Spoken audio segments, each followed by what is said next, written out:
ሰላም እንደምን አላችሁ ተመልካቾቼ እንኳን በሰላም ወደኔ ቻናል መጣችሁ። አዲስ ለሆናችሁ ስሜ ለምለም ይባላል። ዛሬም እንደተለመደው በአዲስ ስራ መጥቻለሁ። ዛሬ ይዤላችሁ የመጣሁት የደረቅ ጥብስ ሰላጣ ነው። እንደምትወዱት ተስፋ አድርጋለሁ። በዚህ አጋጣሚ ሰብስክራይብ፣ ሼር፣ ኮሜንት እያደረጋችሁ ለምታበረታቱኝ ሁሉ በጣም ነው ከልቤ የማመሰግነው። እንግዲህ አሁን ወደ አሰራሩ ሄዳለሁ። አብራችሁን ቆዩ። ያው እዚህ ጋር እንደምታዩት ለስራው የሚያስፈልጉኝ ነገሮች በሙሉ አዘጋጅቻለሁ።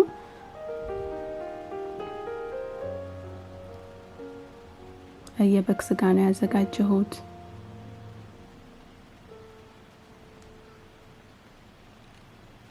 ቲማቲም፣ ቸሪ ቶሜቶ፣ ሎሚ፣ ቃሪያ፣ ነጭ ሽንኩርትና ጅንጅብል የተፈጨ ማለት ነው። እዚህ ጋር ደግሞ 2 ሽንኩርትና 2 ፍሬ ነጭ ሽንኩርት እና የስጋ መጥበሻ አዘጋጅቻለሁ።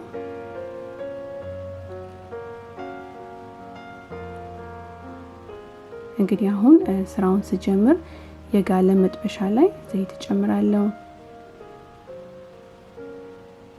ከዛም አጥቤ ያዘጋጀሁትን የበግ ስጋ ጨምራለሁ።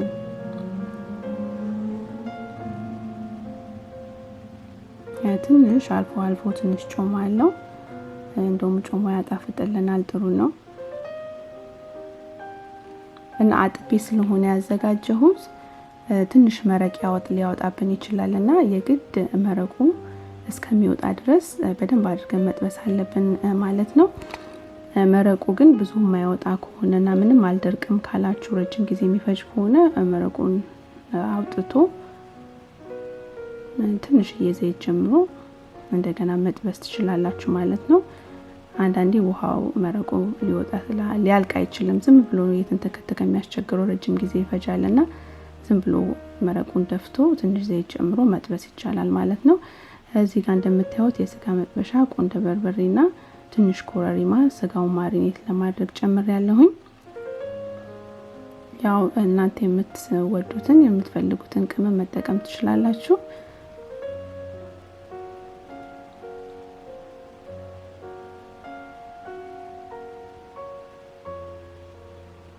እና እኔ ደረቅ ጥብስ ስሰራ ብዙ ጊዜ እንደዚህ አድርጌ ነው የምሰራውና እናንተም እርግጠኛ ነኝ እንዴት ልትወዱት ትችላላችሁ። በጣም ቀላል አሰራር እና በጣም ልትወዱት የምትችሉት አሰራር ነው።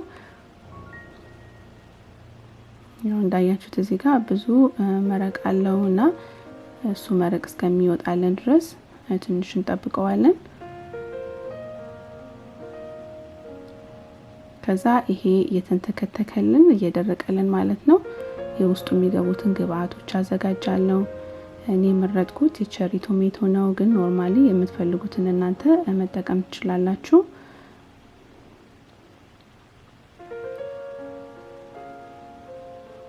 ያው ተለቅ ያለውን ለሁለት ቆራርጠዋለሁ። አነስ ያለ ካለ ደግሞ ዝም ብዬ ሙሉ እጠቀማለሁ።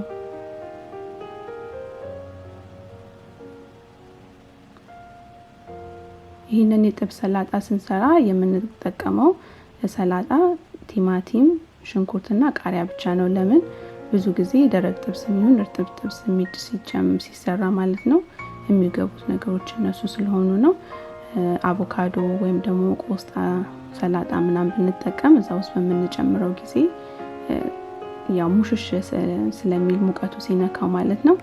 ይሄ ግን ቆንጆ ሆኖ ምንም ሙሽሽ ሳይል ጥሩ ሆኖ ነው የሚወጣው። ስለዚህ እነዚህን ብቻ ነው የምጠቀመው፣ ቲማቲም፣ ቃሪያ፣ ሽንኩርት ማለት ነው። እዚህ ጋር ደግሞ 2 ፍሬ ነጭ ሽንኩርት መክተፍ ጀምራለሁኝ። ይሄንን ድቅቅ አድርገን መክተፍ ይኖርብናል።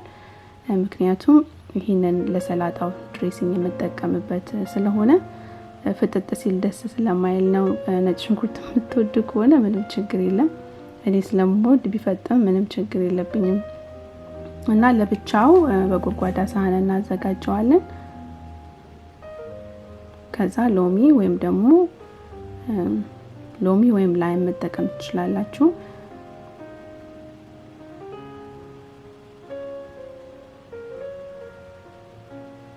ያው እዚህ ጋር እንደምታዩት ደግሞ ውሃው ምጥጥ ብሏልና ከዛ አሁን ስጋውን በደንብ ጥብስ አድርገን ማሪኔት ለማድረግ እዚህ ጋር ያስቀመጥኩትን ነጭ ሽንኩርትና ዝንጅብል ጨምራለሁ።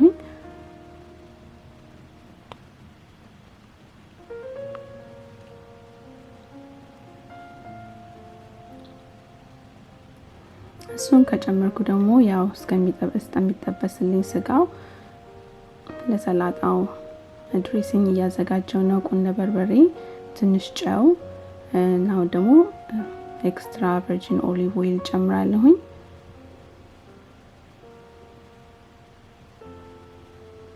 እናንተ ሰላጣ ስትሰሩ የሚመቻችሁን ድሬሲንግ መጠቀም ትችላላችሁ።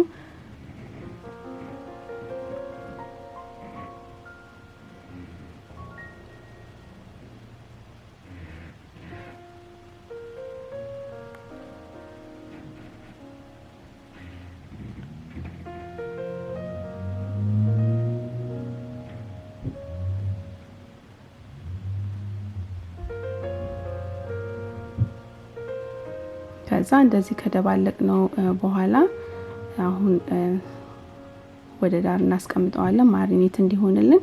ከዛ ወደ ጥብሱ እንሄድና የጀመርነውን ጥብስ እንጨርሳለን። ያው እንደምታዩት የደረቀ ነው። አንዳንዱ እንደውም ከለሩን ሁሉ እየቀየረ ነው ያለው። ይሄንን ራሱ በኦቭን ውስጥ መስራት ይቻላል። ግን በኦቭን ውስጥ ትንሽ ጊዜ ስለሚፈጅ እንደዚህ በመጥበሻ ቶሎ መጥበስ ይሻላል።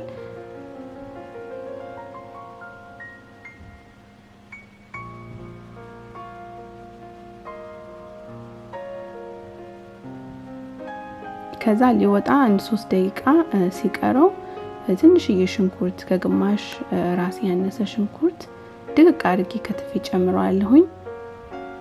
ያው ቅድም እንዳልኳችሁ ስጋው ማሪኔት ለማድረግ ማለት ነው። ግን በኋላ ያው በደንብ ሲጠበስ ነጭ ሽንኩርቱም ሁሉ ነገር ምንም አይታይም፣ ስጋው ብቻ ነው ፈልጦ የሚታየውና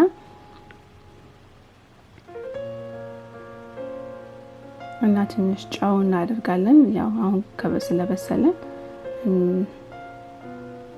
ጨው ማድረግ እንችላለን ማለት ነው። ትንሽ ለሽታ የኢትዮጵያ የሻይ ማንኪያ ያህል የኢትዮጵያ ቅቤ ጨምራለሁ።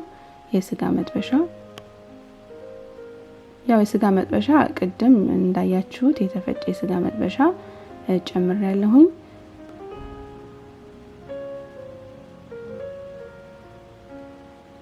ከዛ አሁን እንግዲህ እያለቀ ነው፣ ሲያልቅ ነው ቅቤውንም የስጋ መጥበሻውንም የጨመርኩት ማለት ነው።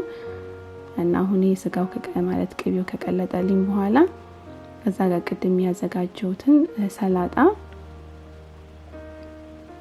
ጋዙን አጥፍቼዋለሁ። አሁን ጋዙን ኦን መደረግ የለበትም ሁሉ ነገር እንዳይሞት ማለት ነው። ጋዙን ካጠፋችሁት በኋላ እዛው ላይ በሙቀቱ ሽንኩርቱም ቃሪያውም ሁሉ ነገር ቲማቲሙ በሙቀቱ ነው እንጂ የሚዋሃደው መብሰል የለበትምና ያዘጋጀሁትን ሰላጣ ላይ ጨምራለሁኝ። እንግዲህ ሰላጣው ላይ ብዙ ነገሮች አሉበት፣ ሎሚውም፣ ዘይቱም፣ ኤክስትራ ቨርጂን ኦሊቭ ኦይል፣ ቃሪያውም፣ ሽንኩርቱም ሁሉ ነገር ይቀጥል፣ ሎሚው፣ ነጭ ሽንኩርቱ እና እንዳለ ስጋው አብዞርብ ያደርገውና በቃ ልዩ የሆነ ጣዕም ነው የሚያመጣውና ሰላጣና ስጋውን ከጎን አድርጎ ቢበላ ይቻላል። ግን እንደዚህ አይነት ጥሩ ጣዕም አያመጣም። አሁን እኮ ስጋው ሁሉን ነገር አብዞርብ ያደርግና በቃ ስጋና ሰላጣው በአንድነት ማለት ነው እና በጣም ነው የሚጣፍጠው። እንደዚህ አድርጋችሁ ብትሞክሩት እና እኔ ብዙ ጊዜ ደረቅ ሰላጣ ስሰራ ደረቅ ጥቅርታ ጥብስ ስሰራ እንደዚህ አድርጌ ነው የምሰራው። በጣም ነው የሚጣፍጠው፣ ቆንጆ ነው። ቲማቲሙ ፍሬሽ ሲዝንድ የሆነ ቃሪያው፣ ሽንኩርቱ እና ሁሉ ነገር እንደዚህ ነው። አያችሁት እንዴት እንደሚያምር? በጣም ነው የሚጥመው። እንደዛ አድርጋችሁ ብትሞክሩት ደስ ይለኛል። ለዛሬ ያሰብኩት ስራ ይህንን ይመስላል። ስለ ጊዜያችሁ በጣም ነው የማመሰግነው። በሚቀጥለው ስራ እስከምንገናኝ ሰላም ቆዩልኝ።